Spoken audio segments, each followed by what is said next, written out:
하나님 말씀은 마태복음 11장 28절에서 30절 말씀입니다. 오늘 함께 나눌 하나님 말씀은 마태복음 11장 20절에서 30절 말씀입니다. 우리 함께 한 목소리로 합독하도록 하겠습니다. 수고하고 무거운 짐진 자들아 다 내게로 오라. 내가 너희를 쉬게 하리라. 나는 마음이 온유하고 겸손하니 나의 멍에를 메고 내게 배우라. 그리하면 너희 마음이 쉼을 얻으리니 이는 내 멍에는 쉽고 내 짐은 가벼움이라 하시니라. 아멘. 네, 우리 세광교회는 우몬 파워가 굉장한 것 같습니다. 우리 여전도사님들이 계속 말씀을 전해주고 계시는데 오늘은 우리 박계숙 전도사님께서 귀한 말씀 전해주시고 기도회까지 인도하기로 하셨습니다. 오늘 말씀의 제목은 주님 안에 거하는 영성입니다. 말씀 선포할 때 많은 은혜 받으시길 바랍니다. 우리 전도사님을 할렐루야로 환영하도록 하겠습니다. 할렐루야.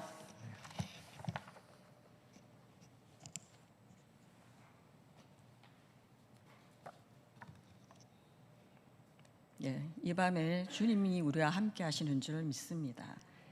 오늘 말씀은 목사님께서 읽어주신 것처럼 마태복음 11장 28절에서 30절입니다. 먼저 28절은 수고하고 무거운 짐진 자들아 다 내게로 오라. 내가 너희를 쉬게 하리라. 이렇게 말씀하고 있습니다.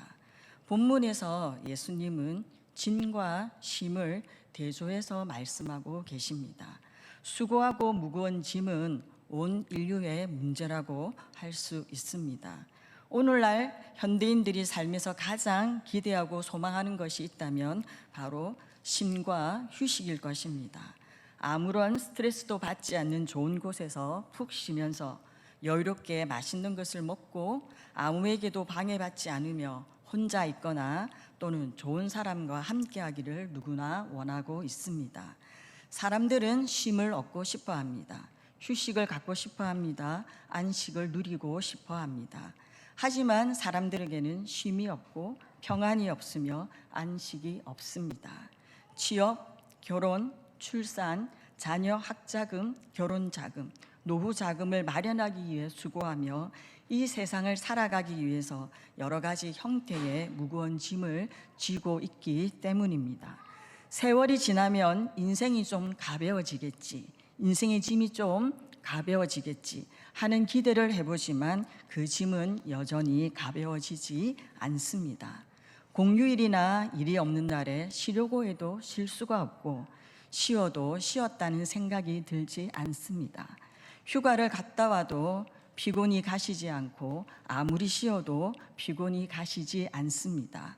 사람들은 피곤을 빨리 해결할 수 있는 방법을 찾아내려고 애를 써보지만 소용이 없습니다. 아무런 일이 일어나지 않아도 안절부절하고 열심을 다해 살아보지만 공허함은 사라지지 않고 무엇을 해도 만족이 없고 어떤 것으로도 채워지지 않습니다. 그 이유는 마음 안에 항상 불안함과 미래에 대한 염려, 두려움이 있기 때문입니다. 오늘날 현대인들은 수고하고 무거운 짐으로 인해 많이 지쳐 있으며 피로 사회 속에 있습니다. 한병철이라는 철학자는 피로사회라는 책을 썼습니다. 이 책은 시대마다 그 시대에 고유한 질병이 있다고 말합니다. 이 시대를 대표하는 질병이 바로 피로라고 말하고 있습니다. 피로의 근원과 그 결과가 사회적으로 어떤 영향을 끼쳤는지 이 책을 통하여 설명하고 있습니다. 오늘 21세기는 신경증적인 질병이 대세라고 말합니다. 과거에는 외부의 권력이나 규율에 통제받는 사회, 노동으로 필요한 사회였다면 현대 사회는 성과주의로 인해 스스로 성과를 쟁취하도록 강요받는 그 스트레스 때문에 피로 사회로 변화했다고 말하고 있습니다. 성과 지향적인 사회 분위기는 계속 경쟁하게 만들고 성과를 요구하고 실패에 대한 두려움과 불안감을 높입니다. 이 성과를 만드는 과정에서 생기는 이 고독한 피로, 극심한 피로, 신경증적 질병에 시달리게 된다는 것입니다. 성과주의 사회에서 발생하는 과도한 경쟁으로 인해 많은 사람들이 만성 스트레스와 우울증에 시달리고 있습니다. 더 많이 생산해야 한다, 더 많이 소유해야 한다, 더 높은 자리로 올라가야 한다, 더 많은 인정을 받아야 한다, 더 많은 인기를 끌어야 한다. 그래야 행복할 것이라는 거짓 복음 때문입니다. 그로 인해 매사에 예민하게 반응하고 짜증이 잦고 분노가 컨트롤이 안 되는 삶을 살게 되었고 자유롭고 가볍게 사는 삶을 잃어버렸습니다. 오늘 마태복음 11장 말씀을 통해 주님이 우리에게 말씀하시는 쉼, 그 안식의 의미가 무엇인지 새겨보는 시간이 되기를 바랍니다. 수고하고 무거운 짐진 자들아, 수고하고는 육체적으로 지친 상태에 감정적으로는 용기를 잃고 낙담한 상태가 지금까지 계속 있는 사람들을 말합니다. 짐진 자들은 누군가에 의해 무거운 짐이 지워진 사람들을 말합니다. 예수님은 우리에게 다 내게로 오라 그렇게 말씀하십니다. 수고하고 무거운 짐에서 벗어나는 신과 안식으로 초대하고 계십니다. 예수님의 초대는 당시 백성들이 겪고 있었던 상황을 잘 꿰뚫어 보시고 하신 말씀이었습니다. 백성들은 로마의 압박 속에서 육체적으로, 정신적으로 고통을 받고 있었습니다. 나라를 잃어 힘이 없고 고단한 인생을 살아가야 하는 상황에서 신앙은 힘이 되지 못했고 오히려 바리새인과 서기관 종교 지도자들은 백성들에게 오랜 전통과 율법적 관행으로 무거운 짐을 지웠습니다. 당시에 가장 엄격했던 율법 중 하나는 안식일 규례였습니다. 종교 지도자들은 안식일의 법을 세부적으로 복잡하게 나누어서 지키기에 어렵고 힘든 법으로 사람을 얽어매었습니다. 백성들에게는 철저하게 지키도록 강요하는 율법에 무거운 멍에를 씌워놓고 정작 종교 지도자들은 율법을 가르치기만 하고 순종하지는 않았습니다. 유대인들은 안식일을 어김없이 지켰지만 진정한 쉼은 얻지 못했습니다. 쉼을 얻어야 하는 안식일이 도리어 그들에게는 안식이 아니라 짐이 되어 있었습니다. 예수님은 내가 너희를 쉬게 하리라 그렇게 말씀하십니다. 이 말씀은 내가 너희를 쉬도록 만들 것이다 이런 말씀입니다. 예수님께서 우리에게 쉼과 안식을 주시겠다는 약속으로 이해할 수 있습니다. 예수님은 수고하고 무거운 짐으로 지친 자들에게 진정한 안식과 쉼을 주시겠다고 말씀하셨습니다. 진정한 안식은 주님만이 주실 수 있습니다. 다른 곳에서는 안식과 참된 쉼을 얻을 수가 없습니다.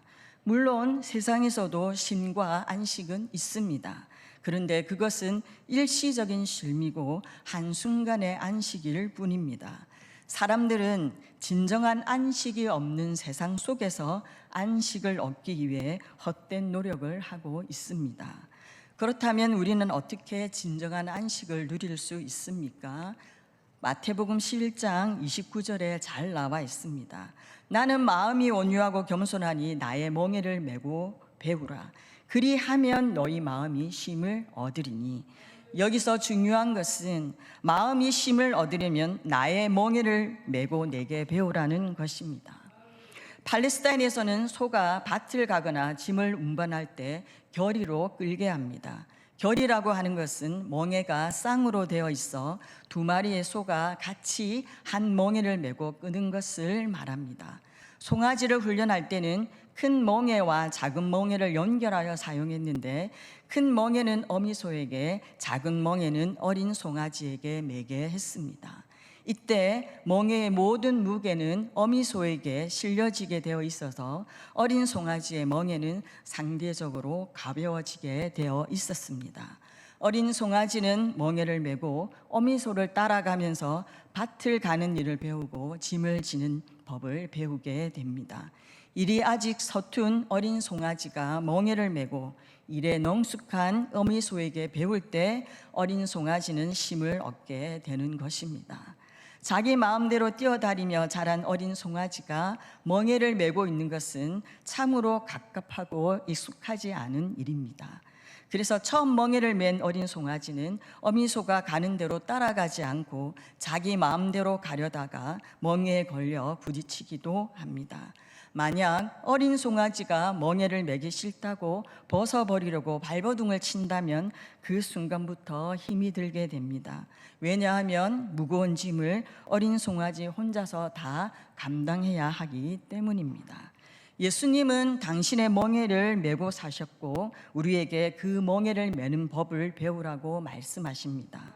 마음이 쉼을 얻고 예수님이 주시는 안식을 얻으려면 우리는 예수님의 멍에를 메고 배워야 합니다. 예수님은 우리들을 예수님의 멍에를 메고 예수님의 가르침을 배우는 제자로 부르셨습니다.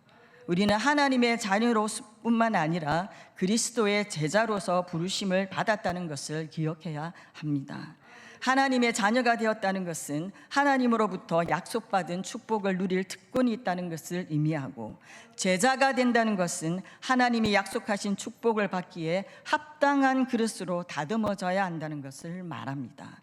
제자는 그리스도의 장성한 분량이 충만한 데까지 자라가야 합니다. 또한 하나님의 손에 다듬어져 영적으로 인격적으로 성장하고 변화되어야 합니다. 하나님의 자녀가 된 것은 완성이 아니라 새로운 삶의 시작이기 때문입니다.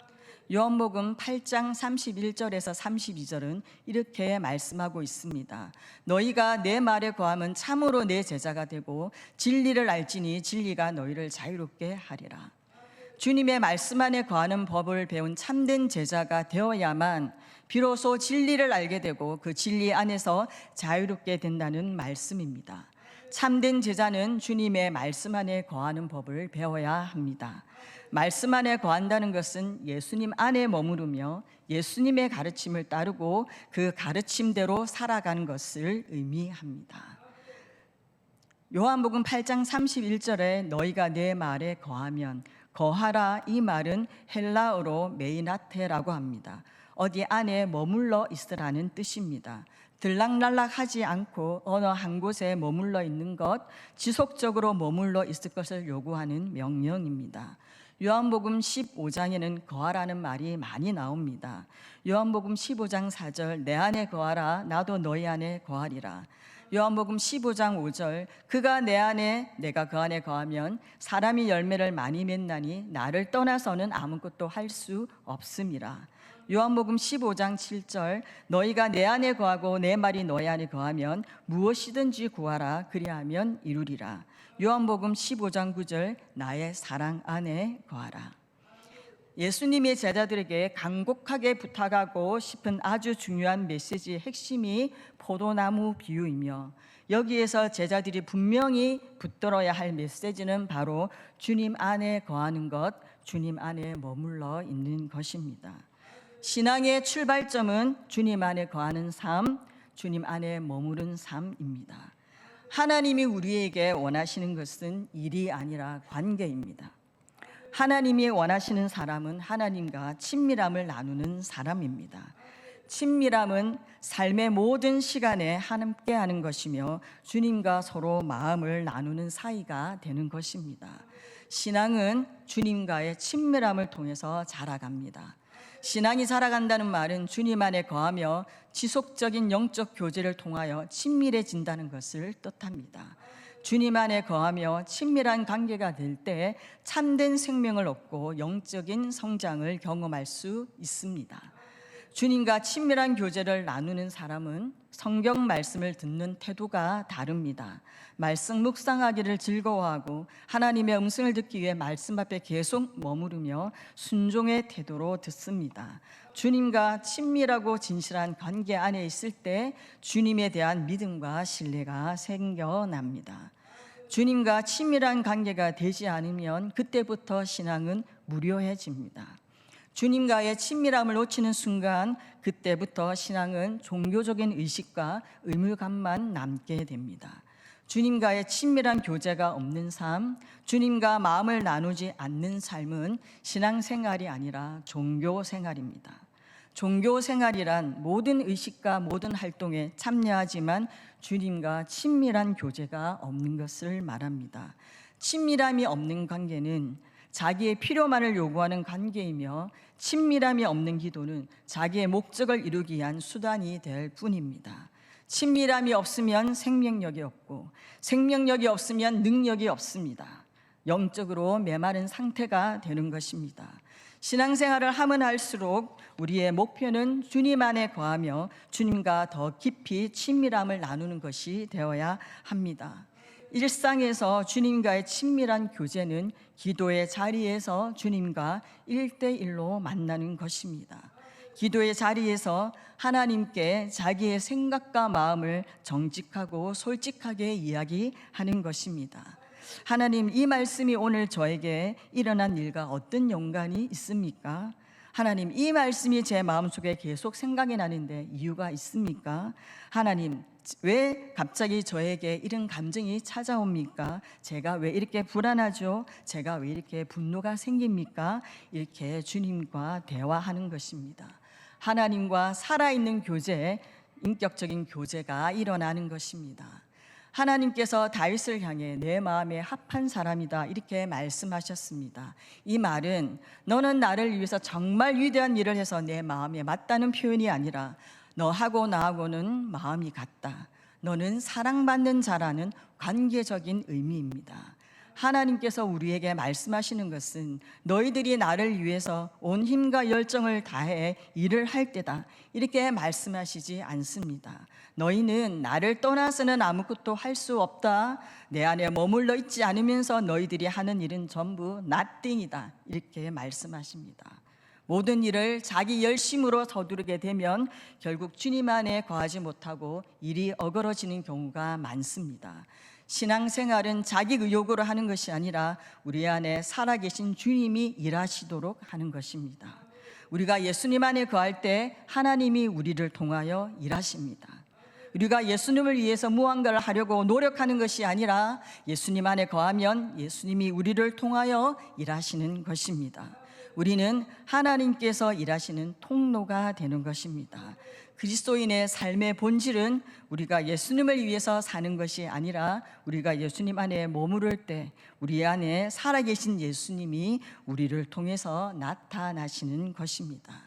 요한복음 15장 7절에 너희가 내 안에 거하고 내 말이 너희 안에 거하면 무엇이든지 원하는 대로 구하라 그리하면 이루리라 그렇게 말씀하셨습니다. 하나님의 임재 안에서 살아가는 것, 하나님의 임재를 경험하는 것이 중요하다는 말씀입니다.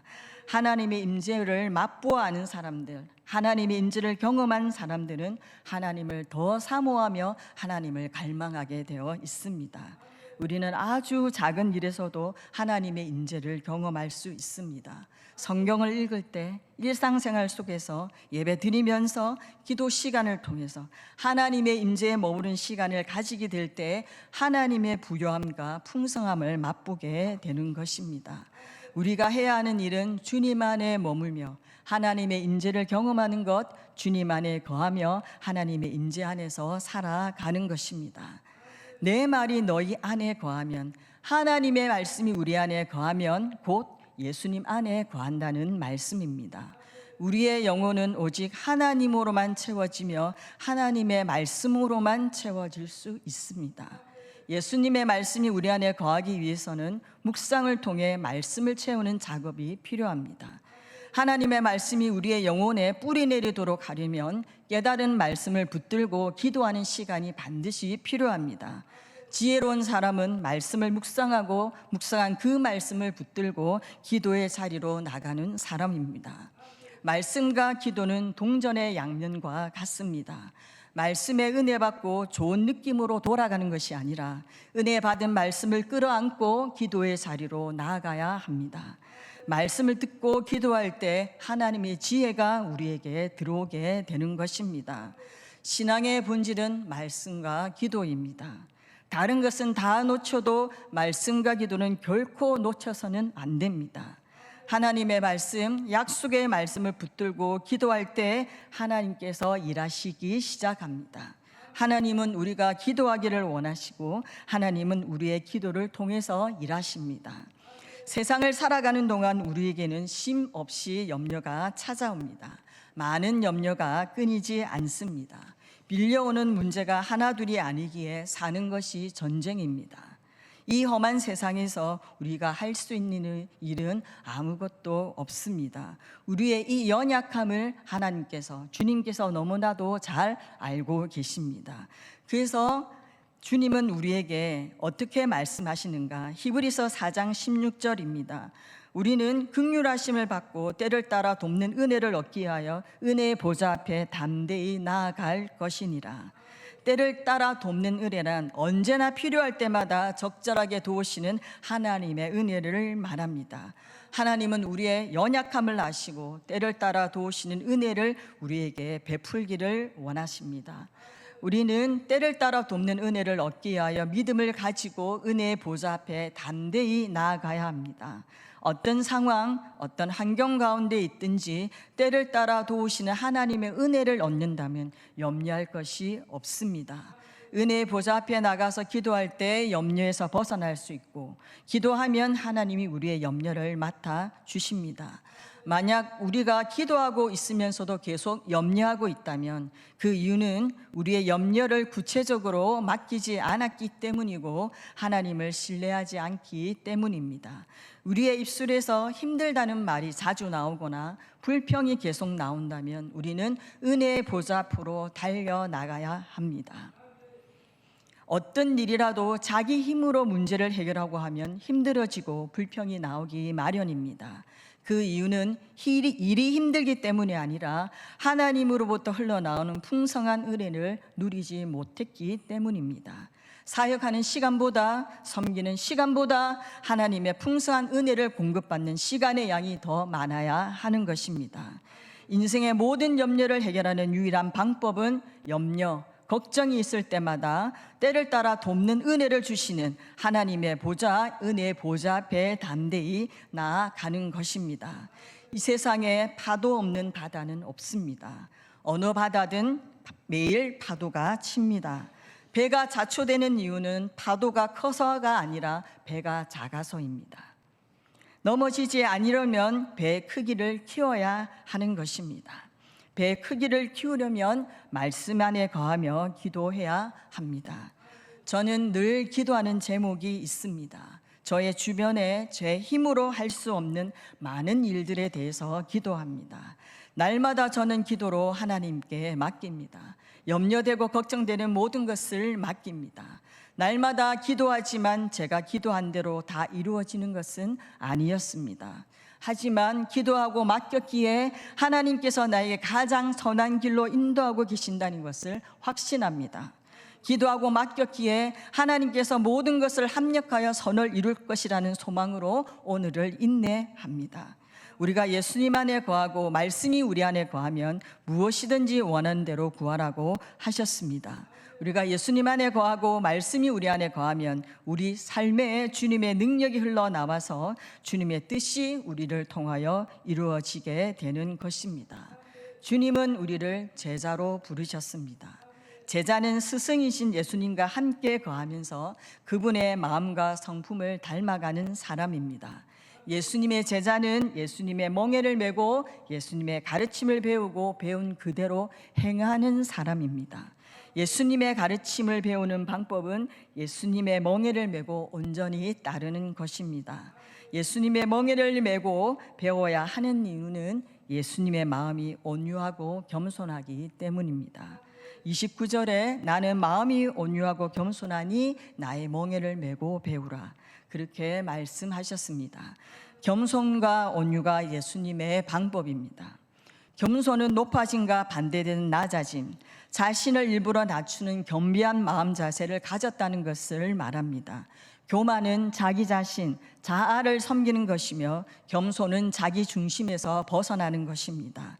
마음에 통제하기 어려운 분노가 일어난다면 그 이유는 교만하기 때문입니다. 자주 쉽게 소소한 일에 마음이 상하고 예민해지는 이유는 그 마음 안에 겸손과 온유함이 없기 때문입니다. 자기 감정과 자기 생각을 함부로 쏟아내는 사람은 하나님께 길들여지지 않은 사람입니다. 자기 생각, 자기 감정, 자기 의지가 하나님의 통제를 받아서 길들여지는 것을 온유라고 합니다. 온유는 하나님에게 길들여진 성품입니다. 온순함이란 사람들이 평가하는 성품이지만 온유는 하나님께서 인정하시는 성품입니다. 온순함은 타고나는 것이고 온유는 길러지는 것, 하나님을 신뢰함으로 훈련되어 얻어진 성품이 바로 온유입니다. 온유한 사람은 자기 자신에 대한 평가, 타인의 평가에 흔들리지 않고 하나님의 평가를 받아들입니다. 온유하신 예수님께서 우리를 있는 그대로 받아주시고 우리를 기뻐하시기 때문입니다. 예수님은 온유하고 겸손하신 분이셨고 언제나 우리와 함께 하시기를 원하십니다. 그래서 우리에게 멍에를 매라고 말씀하십니다. 우리는 예수님과 같이 걸어가야 합니다. 한 멍에를 메고 두 마리의 소가 다른 방향으로 갈 수는 없습니다. 주님이 걸어가는 방향으로 함께 걸어가면 멍에는 무겁지 않습니다. 왜 예수님이 이 세상에 오셨는지, 우리의 부르심이 무엇인지를 분명히 알면 삶의 무게는 무겁지 않습니다. 우리는 주님이 가시는 좁은 길, 십자가의 길로 함께 가야 합니다. 마태복음 16장 24절입니다. 예수께서 제자들에게 이르시되 누구든지 나를 따라오려거든 자기를 부인하고 자기 십자가를 지고 나를 따를 것이니라. 온유함과 겸손함으로 길들여지지 않은 사람은 십자가를 질 수도 예수님을 따를 수도 없습니다. 십자가는 능력으로 지는 것이 아니라 겸손한 마음과 온유한 마음으로 지는 것이기 때문입니다. 수고하고 무거운 짐을 내려놓고 예수님의 멍에를 메고자 하는 제자는 하나님 앞에서 자신을 낮추는 겸손한 마음과 함께 부드러운 온유의 마음을 품어야 합니다. 예수님과 함께 멍에를 메고 온유함과 겸손함의 성품을 배워나갈 때 우리 마음에 평온이 찾아오게 됩니다. 주님이 주신 그 멍에는 쉽고 가볍다고 말씀하고 있습니다. 예수님은 내 멍에 내 짐은 쉽고 가볍다, 무겁지 않다, 그렇게 말씀하십니다. 이 구절을 유진 피터슨 목사님은 이렇게 의역하셨습니다. 나는 너희에게 무겁거나 맞지 않는 짐을 지우지 않는다. 나와 함께 있으면 자유롭고 가볍게 사는 삶을 배우게 될 것이다. 나는 너희에게 무겁거나 맞지 않는 짐을 지우지 않는다는 것은 예수님의 그 멍에는 종교 지도자들이 씌운 율법의 멍에와는 다르다는 말씀입니다. 주님은 목수이셨습니다. 목수이신 주님이 우리 각 사람을 위해 만드신 그 멍에는 가벼울 뿐만 아니라 우리에게 딱 알맞게 만들어주신 은혜의 멍에입니다. 각자에 맞는 분량대로 하나님께서 빚으신 대로 각자의 부르심대로입니다. 예수님은 내가 주는 멍에는 무겁지 않다, 내 멍에는 쉽다, 그것을 가르쳐 주고 싶어 하십니다. 예수님은 지금 우리에게 새로운 삶의 방식을 말씀하고 계신 것입니다. 예수님은 우리에게 질 멍에가 없다거나 수고하고 무거운 짐이 없다고 말씀하지 않으셨습니다. 그런 삶은 없습니다. 멍해하심은 분명히 있습니다. 우리는 가능하면 어린 송아리처럼 수고하고 무거운 짐을 벗어버리고 복잡한 현실에서 도망가기를 원합니다. 현실에서 도망가거나 회피하면 문제가 해결되지 않습니다. 난 아무 짐도 지고 싶지 않아, 멍에도 지기 싫어, 그런 삶은 불가능합니다. 주님이 주신 멍에를 메고 걸어가면 우리의 짐까지 주님이 함께 지고 가시기 때문에 우리는 쉽고 가볍게 갈 수 있다고 말씀하시는 것입니다. 예수님은 멍에를 힘겹게 지고 가신 분이 아니셨습니다. 예수님은 억지로 십자가를 지신 분이 아니셨습니다. 예수님은 기쁨으로 하나님 아버지께서 주신 그 명령을 따라 사셨습니다. 만약 우리가 주님을 따라가는 일이 힘들고 어렵게 느껴진다면 그것은 우리가 그분 안에 머무는 법을 배우지 못했기 때문입니다. 우리가 주님 안에 지속적으로 계속 머물지 못하는 이유는 무엇 때문입니까? 우리가 마음을 다하고 뜻을 다하고 성품을 다하여 하나님을 깊이 사랑하지 않기 때문입니다. 어느 곳을 마음으로 깊이 사랑하게 되면 그곳을 떠나지 않고 계속 머물고 싶어지기 때문입니다. 깊이 사랑한다면 시편 1편의 말씀처럼 주야로 말씀을 묵상하며 즐거워하게 될 것입니다. 예수님은 자기 지혜와 능력으로 이 세상을 살아가는 이들, 자신의 힘으로 율법을 지켜내려는 종교인들, 쉼을 얻지 못한 채 수고하고 무거운 짐을 지는 이들에게 그 짐을 버리고 예수님의 쉽고 가벼운 멍에를 메라고 말씀하십니다. 예수님이 우리에게 주신 그 멍에는 어렵고 무거워 견딜 수 없는 율법의 멍에가 아니라 쉽고 가벼워 풍성한 쉼을 누릴 수 있는 은혜의 멍에입니다. 예수님께서 우리의 모든 짐, 수고하고 무거운 짐을 다 짊어지고 가시기 때문에 그분과 함께 멍에를 모고 그 주님 안에 머물러 있기만 하면 우리는 참된 안식을 얻을 수 있습니다. 예수님의 멍에를 메고 예수님에게 배우는 삶에 참된 안식이 있습니다. 온전하고 풍성한 쉼은 지속적으로 예수님 안에 머무르며 예수님의 가르침을 배우고 삶으로 살아낼 때 가능한 것입니다. 참된 안식은 주님과의 관계 안에 있습니다. 우리에게 중요한 것은 주님과 동행하는 것입니다. 주님과 함께 길을 걸어가면 마음에 평안함이 있고 주님이 우리의 짐을 대신 감당해 주십니다. 우리 삶에 무겁고 힘든 짐이 있다면 주님께 다 내어 맡겨드려야 합니다. 맡겨드려야 할 것을 모두 맡기는 것, 그것이 믿음입니다. 날마다 우리의 짐을 지시는 주님께 모든 것을 맡기는 것이 믿음입니다. 믿음은 주님께 모든 연료를 온전히 맡길 때 주어지는 안식이 진정한 안식입니다. 하나님 말씀 안에 거하는 삶은 예수님의 멍에 안에 머무는 삶입니다. 하나님의 사랑 안에 거하는 삶은 예수님의 멍에 안에 머무는 삶입니다. 제자는 주님이 주신 멍에를 메고 멍에 안에 머무르며 주님으로부터 참 안식을 얻는 법을 배워야 합니다. 수고하고 무거운 모든 짐을 믿음으로 주님께 온전히 맡겨드리고 우리는 진정한 안식을 누려야 합니다. 우리가 놓치지 말아야 할 것은 주님과의 친밀함입니다. 말씀과 기도밖에 없습니다.